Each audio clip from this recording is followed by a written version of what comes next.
ಬೀದಿ ನಾಯಿ ಕಚ್ಚಿದ ಬಾಲಕನಿಗೆ 3 ಡೋಸ್ ಆಂಟಿ ರೇಬಿಸ್ ಲಸಿಕೆಯನ್ನ ನೀಡಿದರೂ ಕೂಡ ಸಾವನ್ನಪ್ಪಿದ ಘಟನೆ ಮಧ್ಯಪ್ರದೇಶದಲ್ಲಿ ನಡೆದಿದೆ. ಕೆಲ ದಿನಗಳ ಹಿಂದೆ ಬಾಲಕನಿಗೆ ಬೀದಿ ನಾಯಿ ಕಚ್ಚಿತ್ತು. ತಕ್ಷಣ ಎಚ್ಚೆತ್ತುಕೊಂಡ ಪೋಷಕರು ಬಾಲಕನನ್ನ ಸರ್ಕಾರಿ ಆಸ್ಪತ್ರೆಗೆ ಕರೆದೊಯ್ದು ಚಿಕಿತ್ಸೆಯನ್ನ ಕೊಡಿಸಿದ್ರು.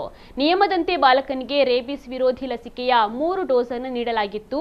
3 ಇಂಜೆಕ್ಷನ್ಗಳನ್ನು ತೆಗೆದುಕೊಂಡ ನಂತರವೂ ಕೂಡ ಬಾಲಕನ ಆರೋಗ್ಯ ಹದಗೆಟ್ಟಿತ್ತು. ಬಾಲಕನಲ್ಲಿ ರೇಬಿಸ್ ಲಕ್ಷಣಗಳು ಕಾಣಿಸಿಕೊಂಡು ಸೋಮವಾರ ತಡರಾತ್ರಿ ಮೃತಪಟ್ಟಿದ್ದಾನೆ. ಲಸಿಕೆ ಪಡೆದರೂ ಕೂಡ ಮಗ ಸಾವನ್ನಪ್ಪಿದ್ದು ಪೋಷಕರನ್ನ ಮತ್ತು ವೈದ್ಯಕೀಯ ಲೋಕವನ್ನ ಬೆಚ್ಚಿ ಬೀಳಿಸಿದೆ. ವೈದ್ಯರು ಕಳಪೆ ಗುಣಮಟ್ಟದ ಅಥವಾ ಅವಧಿಯ ಮೀರಿದ ಲಸಿಕೆ ನೀಡಿರಬಹುದು ಎಂದು ಪೋಷಕರು ಗಂಭೀರವಾದ ಆರೋಪವನ್ನ ಮಾಡಿದ್ದಾರೆ. ಘಟನೆಯ ಗಂಭೀರತೆಯನ್ನು ಅರಿತ ಜಿಲ್ಲಾಡಳಿತ ಮತ್ತು ಆರೋಗ್ಯ ಇಲಾಖೆ ತನಿಖೆಗೆ ಆದೇಶಿಸಿದೆ. ನೀಡಲಾದ ಲಸಿಕೆಯ ಬ್ಯಾಚ್ ಮತ್ತು ಗುಣಮಟ್ಟವನ್ನ ಪರಿಶೀಲಿಸಲಾಗುವುದು ಎಂದು ಅಧಿಕಾರಿಗಳು ಭರವಸೆಯನ್ನ ನೀಡಿದ್ದಾರೆ.